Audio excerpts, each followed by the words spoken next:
La forêt de fraises. Il était une fois une forêt remplie d'arbres dont les fleurs étaient des fraises fabriquées avec du miel. Au milieu de celle-ci, un ruisseau dont l'eau était magique s'écoulait depuis la nuit des temps. Sur la rive droite, il y avait des chiens qui couraient après leur rêve, celui de manger des noisettes en chocolat préparées par les écureuils. Sur la rive gauche, il y avait des chats qui jouaient avec les papillons, dont les couleurs n'avaient pas encore été inventées par le peintre, oui, mais pas n'importe lequel, celui qui dort sur un banc, tout près du lac où tout est encore possible, et qui peint durant son sommeil.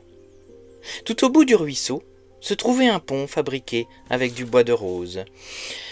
Arrivés tout près de ce pont, les chiens et les chats eurent un instant d'hésitation. Le peintre s'était réveillé.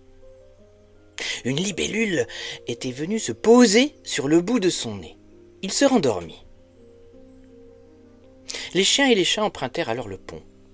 C'est à ce moment précis de ce conte, qui deviendra une légende dans une future histoire, qu'une fée musicienne apparut. Elle se mit à jouer du violon. Les chats se mirent alors à danser une valse intemporelle infinie avec les chiens sur le pont qui, en fait, était une mélodie composée par un piano qui dort sous la mer.